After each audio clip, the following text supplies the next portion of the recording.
Welcome to the Excellence at Work podcast, where we explore the strategies and best practices that drive business success.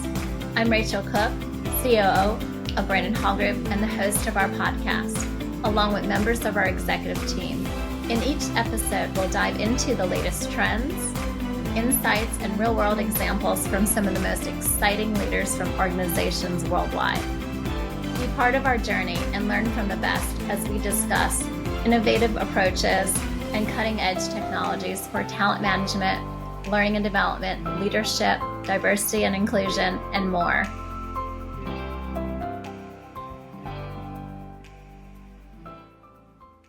All right. Welcome back to Excellence at Work After Hours, where we talk plainly and simply, no jogging, hopefully. I'm here with the wonderful Rachel Bolton. Rachel, nice to have you again. Good to see you. About doing this. Yes, good to see you again. Thank you for having me back. I am hoping that some listeners are returning back again, and I'm here to help you laugh, Mike. We get to reflect a little bit together and maybe question some of our listeners about that back-to-back calendar that they have. I know I'm staring at one myself today and for tomorrow, so I'm glad to be here. Awesome. Yeah, this is definitely going to be a regular thing, I think, for us. So this is like great. We had a lot of good analytics from the last show as well. And I think it just is adding a lot of value. So thank you. No problem. And I'm excited about today's episode because we've got some fun and even maybe controversial, unpopular opinions to talk about today. I've been looking forward to this. And I'll start with the first thing, which is earlier this week, you sent me a meme that you liked, and it was talking about what leaders get right and how they really make an impact. And you said you liked it. Now I'm curious, what do you like about this? Because this looks like something we'd typically see on LinkedIn. It says your title doesn't make you a leader, your impact does. I think I did get it from LinkedIn. Yeah, you're absolutely right. It's a whole, concept of leadership and leadership development, I think. And sometimes people wait for the title before they think they're going to be a leader. But I think it really begins before you become a leader in title, a manager of multiple people. And there's things you can do when you're beginning your career, even if you're in mid-career and have yet to become a manager or leader, if you want something like that. You can still show leadership. And showing leadership is more than just having a title. So I like some of the examples. I haven't seen it for 3 days, and I've probably looked at about 300 other documents in the last 3 days. But I just like how it put things. I like the fact that everybody should be, leader. Doesn't mean you're going to be in the HiPo program for, a Fortune 500 company, but you can still step up and take accountability for your actions and how you work with your peers and your colleagues. I love how you just said that. Everyone can be a leader. It doesn't mean a title, meaning that you have direct reports. We can all be leaders in our roles, whatever they are. And you said you hadn't seen it in a while, so I'll refresh your memory because they had a couple of really good descriptors here. So it says your title doesn't make you a leader, your impact does, and then it lists presence, meaning show up fully, trust, let go of control. You don't have a problem with that, do you, Mike? You don't have a problem with that. I try not to. Listening, hear what's said, and even listening for what isn't being said. Clarity, which means remove confusion. Kindness, which I think all leaders should definitely have. Lead with heart. I really like that one. And then curiosity, ask before assuming. Patience, humility, consistency, and gratitude. So any of those stand out to you? Kindness, that's why I sent it to you. Kindness, I think, we both have, children, of course. I have 3 ages, 21 and 18 and 12, and you have, I think, a 2-year-old. Yeah, a 3-year-old and a 5-year-old. All going on 20, right? But kindness, I tell my children all the time, I'm like, being great at work consists of many things, no matter what you do. But kindness is the new superpower to me. There's not enough kindness out there going forward. It doesn't mean, don't mistake my kindness for softness or that you can take advantage, but I think being truly kind, just doing human things, is just really, really important. And I don't see enough of that, right? Like I still see it here. We're at this beautiful, corporate office, and I'll see, a woman or a guy, maintenance person carrying a bunch of things, and nobody offers to help or open a door. That stuff drives me crazy. And, I think being kind is a human element, but I think from a leadership development or a leadership perspective, people need to understand that they're dealing with somebody who isn't, a bad person, that isn't a mean person, because that's just not very motivational. And I've worked for, business people. Not all of them are very good leaders, nor are they very nice people. You Yeah. may learn a lot from them, but you don't want to spend your career with those types of people. Yeah, And that's fair. I feel like that's absolutely honest and fair because what you sent, it says lead with heart, and then it says treat your team as humans first. And when I see human first, that resonates with me. There's a great book by a guy, Massimo Bacchus, I believe, and he has a book called Human First, Leader Second. Right. I have to read that. And we need to remember we're humans first. And even the people that we lead are humans as well. So it's not just those of us who have direct reports, as we mentioned earlier in the segment, but you said this is for everyone. So even for people who don't have direct reports, if you see the daggone maintenance person with too much stuff in their hands, hold the freaking elevator or All hold right. the door, right? It's not that difficult, okay? You're not that important. You're probably a little bit lucky to be in the position where you're in to begin with. Just be nice. That's all. Yes. And in the same vein, the one that we both like kindness, but I also like humility, right? I feel like the higher you get up the leadership ladder, if you will, the harder that humility tends to be for some. Not me. I'm not talking about me. I'm very humble. For some, they have trouble owning their mistakes or sharing credit with others or having a continuous learning mindset. Do you agree a little bit with that? Yeah, for the most part, somewhat. And I think that it's, where I see it sometimes is not always at the C level or the VP level. Believe it or not, I think, some of the on-brand things I've done this week kind of leads into this, but Yeah. talking, to chief learning officers, TROs, all these people, a lot of them are really, really nice and kind. You still have to make a business case for working with them. And sometimes I see people that are just beginning their careers, more gatekeepers, a little bit more perhaps guarded, not as sharing, but Mhm. sometimes those folks aren't as nice as the people leading these big organizations. So it goes both ways. You're It's right. odd. Fair enough. Yes. Well, I am glad that you copped to getting this from LinkedIn in case, because I knew I've seen it. I'm like, this looks familiar, but it is true. So please keep in mind some of those things that we just shared. Like, you don't have to lead people to have some of these qualities. Lead Right. yourself with these Yeah. qualities. And you mentioned on brand. This was something I wanted to ask you. Like, what's the most on brand thing you've done this week? It was actually a question that made me think because I'm like, all right, what does this kind of mean? And, how do I go about it in my day to day? But, so this week, just a couple of hours ago, I was speaking to Andy Lawrence, who's a VP of team member development at University of Maryland Medical Systems, also an institute Mm, member, and had a really fantastic conversation with him today, okay. just about how we can be more helpful. We spoke a lot about wellness as well. I spoke to the also a VP of talent management over at Sun Life this week, Joanne St. Bernard Hannigan or Honnigan, I believe. She has some really great insights and things. She's also an award winner.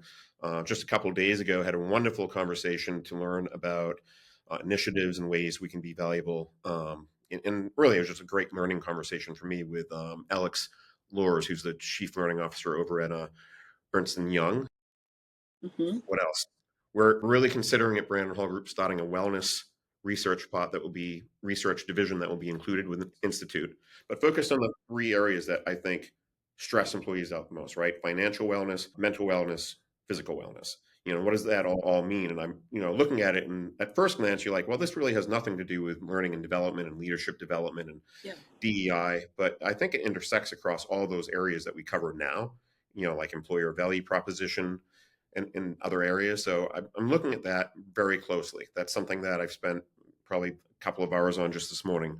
Yeah. And then last but not least, we're going through the list of award winners and folks that did not win awards that we'll be announcing next week. We had another incredible season, but we did have 157 companies that didn't win anything for awards. So that means to have 157 conversations with people saying, here's what you did really well, and here's how you can improve and go through things. And again, I'm here to add value. So that's just in the last couple of days of things that we've been through. Sorry for talking so much about it. No apologies. No, this is Well, it's very on brand of you. I love that the number one thing is all of these conversations that you've had with past winners and discussing sort of pain points. What are things that you're seeing? This is very on brand for you. I don't think you're ever not researching or collecting data. So that fits. That fits. And for me, the most on brand thing Yes. I did, I facilitate quite a bit, a very heavy facilitator in my role, but then also outside of my role. So I'm currently trying to get my coaching certification. I'm part of a big cohort, and I volunteered to host our virtual call. And I think every single person on this virtual call messaged me separately and said, okay, I see why you do what you do so well. Like, you don't Well, that's even turn this fantastic. off for a Zoom virtual call with old classmates from coaching. So it's very on brand of me Yeah. to bleed my skill set into hobbies outside of work, which is kind of interesting for them to see that side of me. So I want to speak about,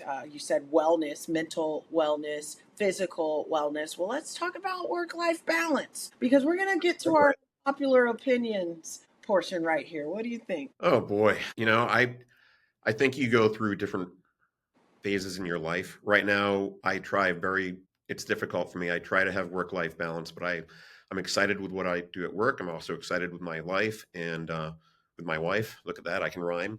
And my children, of course, that have baseball and volleyball and lacrosse and traveling around. So I think when you get older, you just have to go into some level of work-life balance if you're going to be a decent husband and father, hopefully a better than decent father.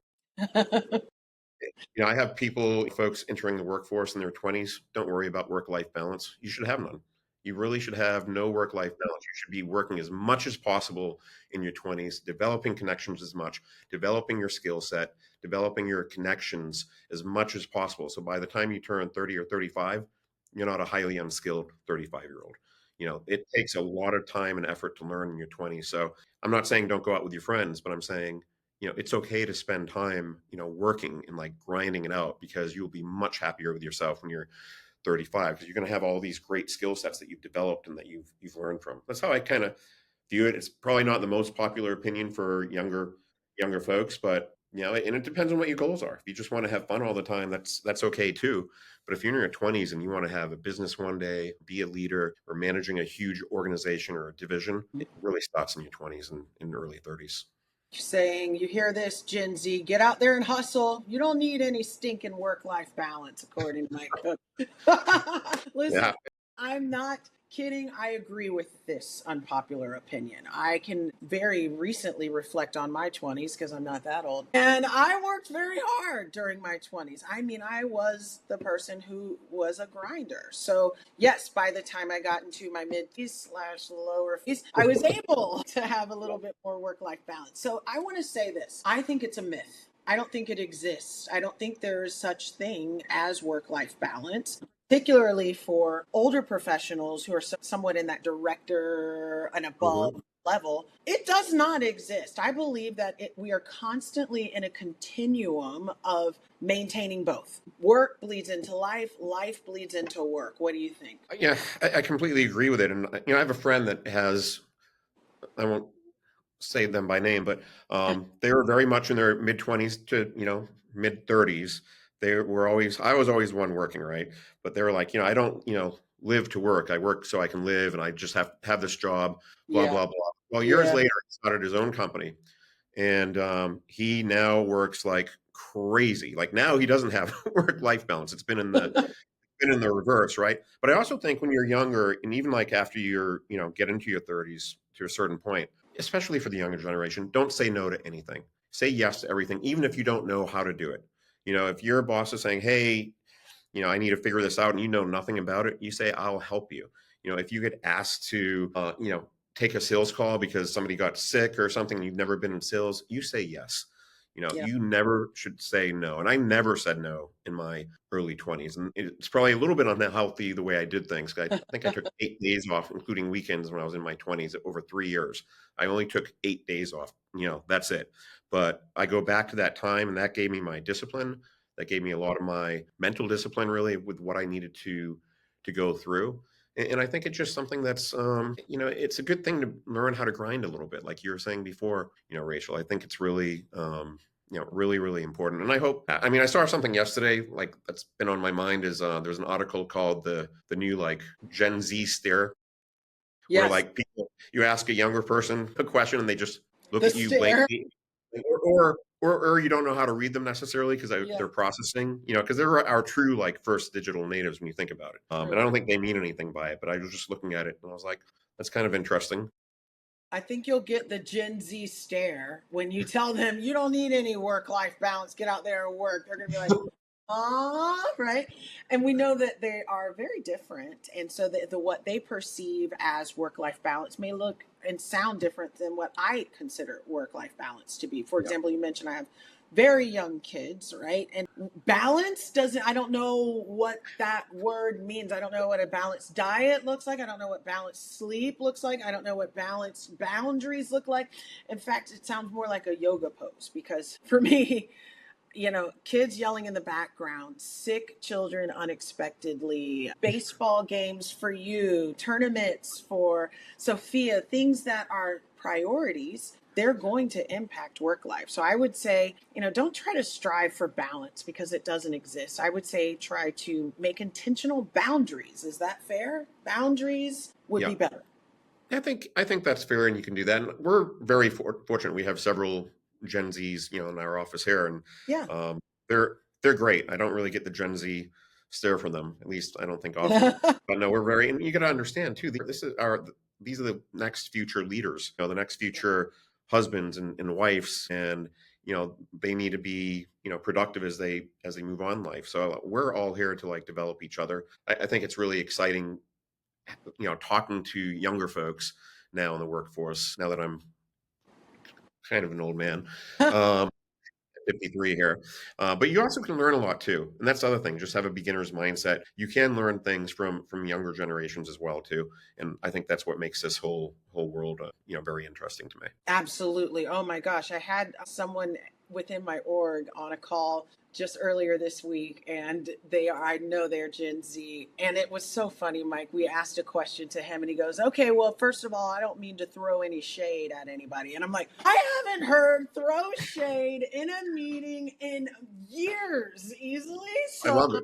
I'm here for it. The way they communicate, the way they set intention is something that we can all glean from. I don't think we should dismiss this group. They've got some stuff to say. For Yes, sure. we will continue to herald our Gen Zs, but now I want to shift us to a new segment, which I'm calling Rapid Fire. All right, hot takes. I want to ask some interesting questions, and we're just going to give our rapid instant answer. No hedging. Are you ready? All right. Oh, I didn't know this was coming. So this is good. Let's have Yes, some that's fun. how it works. That's how it works. It's supposed to be a surprise. And the first one is, Mike, I want to know, what is one thing leaders should stop doing immediately? They should stop telling and ask more questions. Ooh, I like that. Very coach-like. Okay, I agree. What's one workplace trend that needs to die? Eating lunch in the office. I would like to see more people not eat lunch alone and go out and talk to your colleagues, your managers, your leaders. And leaders should take people out more often as well to the restaurant. Excellent answer. I was going to say office pizza parties. We're kind of saying the same thing. Like that Well, needs to die. and don't microwave fish in the office. Well, I mean, and I love pizza, don't get me wrong, but I mean, Pizza's great. I like your thought of getting out of the office. Oftentimes, as a trainer, facilitator, we host workshops that may be all day long or multiple days, and we bring food in. And what happens? No one leaves that room. No one leaves that conference room. We sit in that room for It's hours. draining. It's draining. I have like this ADD thing, so I have to like, I'll go out and take a walk or grab lunch with some colleagues, and I just think that's something that we should do a little bit more often. And the company should be reimbursing their people to go out to lunch. How about that? Hear that? Did you hear that? I want to let it sit for a moment in the air because I agree. Plus, it stimulates greater conversation, creates more room for creativity and innovation. People feel safer sometimes out of the office to share true thoughts. So I love it. Eating in the office must die. Get out and go to a restaurant and tip your server. All right, next one. Leadership book that's overrated. Oh boy. I like everything, even the ones that may not be great because you want to keep reading it to see how bad it is. But that's a tough one for me because I can learn something from from everybody? I don't have an answer. I still go back to the old Drucker from time to time when I'm, if I'm struggling with something and I need to get back to basics. I love, biographies, of like leaders, not just in business, but also in, history. I loved reading Rockefeller's biography years ago. So I don't have a good answer for that one, Rachel. Well, I'm good sorry. thing I'm here because I've got a hot take. What Okay. is it? And I'm sure no one will like this. So I'm even more pleased to say this. One that I think is a little overrated is Covey's How to Win Friends and Influence People. I know that it has good nuggets, don't get me wrong, but like my dad made me read that in 10th grade. And I still hear people, when you ask them, hey, what's a great book that you would suggest, or what's a book that comes to mind? And I hear that one as one of the most common top 5. And I mean, when was this thing written? Is that Covey's or is that Dale Carnegie? No, I think it's Covey, I want to say. Oh, I might be getting it wrong. Uh-oh, we may have to edit some things out. But I do think it's Covey. I want to say it's Covey. So, How to Win Friends and Influence People. What was this, 1987? When was that book written? It was like written in 1950, 1960. But the one thing I did get out of that book is be a good conversationalist and ask questions and say people's names, if I recall. And I'm going back like 50 years ago in memory, but Yes. This was the basis of what my dad taught me. He made like these tenets, and one of them was know names, memorize names, learn names, and then be curious, ask just questions. summarize the book in like 10 seconds. That's all you need. Exactly. That's all you need. Don't buy the book.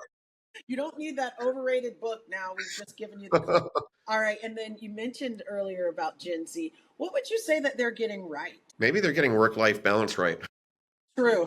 They kind of know they know what they want. They can use technology really well, really naturally. I don't think they're necessarily afraid of learning. They're fine with learning, systems and going through things. I mean, our people that we have are younger seem to be fearless with, learning technology, learning new things. So that's what I really like about our team, and hopefully that translates to other Gen Zs out there in the workforce. Absolutely. No, I agree with the tech piece. I just learned about CapCut, which is an editing application for Instagram Reels and LinkedIn things. Oh, cool. I'll have to check it out. I know, CAPCUT.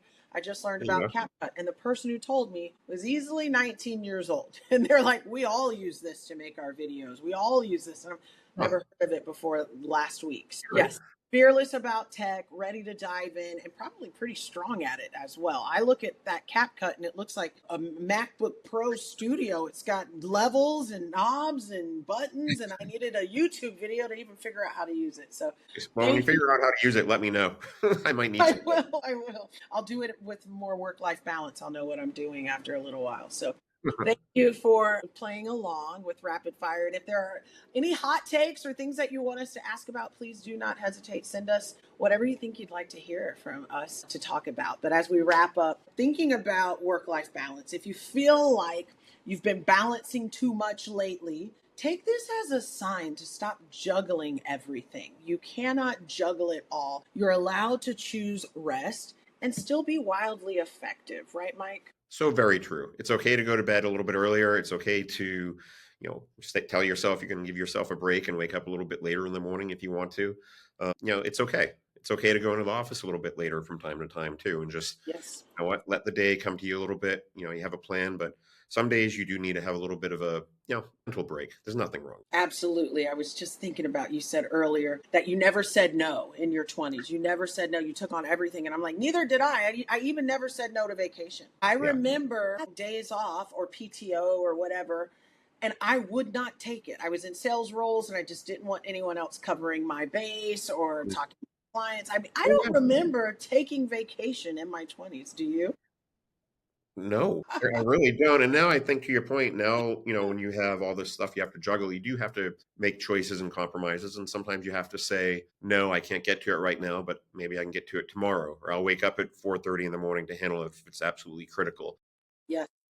to get to. And then you prioritize things, right? Like your children, your family are prioritized, your spouse is prioritized, and getting back to clients when they really need something, that has to be prioritized. And then everything else, you got to kind of manage your friendships and your social calendars and events and everything else that happens. Yeah, this sounds like this is coming up for you. August is right about when that balance is going to be incredibly necessary for you. If I recall, August is when you inform leaders or teams or organizations of their status, but then it's also as you start planning internally as an institute and as an org for your big event. Here's a chance to tease it. Any teasers for our listeners? We have some companies that are winning a good amount of awards, like Accenture, for example. We have a number of new organizations as well that will be winning. I can't say anything yet because we do have a policy of not really pre-announcing winners. Okay. Sorry, Rachel. But we are getting ready for our big conference, and we also have an event coming up in November, Women in Leadership, which I believe you'll be a part of. I'm Yeah. excited about that, and there's going to be one in October as well on Agenic HR. So we're working through those right now, and I think we're just launching like this week. Nice. Lots of things going on. So you heard it here first. Get ready for the conference coming up for all of these winners that are about to be announced here shortly, but also Women in Leadership happening in November by invitation. Thank you to Rachel for inviting this other Rachel to make that event even more confusing and fun for everyone. And I am looking forward to tonight when my husband and daughter come back home. So I need some stability around here for that work-life balance that we've been talking about today. So hopefully. Yeah, Sophia and Rachel just passed through Savannah, Georgia. They're on their way to Charleston. They're on their road trip. So they stayed at Amelia Island yesterday, and today they're off to another adventure. Then they go to Maryland from there. So Sophia's having a good time, and I think Rachel is too. I think it's possibly true. They are. If they're getting away from the boys, they're having a great time. And I think the opposite is the truth for me because my husband's driving a 5-year-old across 3 different states. So I'm sure he is equally ready to come back home and bring her back to me. But I'm sure they had a great adventure. They went to Virginia, and it is an 8-and-50-minute drive. That's with no stops. So with a 5-year-old, it's looking more like maybe 9 to 10 hours. So I'm excited for. Yeah, those are things though that you always remember, and they'll remember that too when they get older. That stuff you have to make time for. Exactly. It is a memory, a core memory is what I'm hearing the Gen Zers say. So I'm giving her the experience, but my poor husband, he's like, just get me home. So hopefully by the time we see each other again, things will be much more stable. And I want to thank everybody for joining us for our episode today. And please tune in next time for Excellence at Work After Hours. Thanks, Mike. Thank you, Rachel. You have a great day.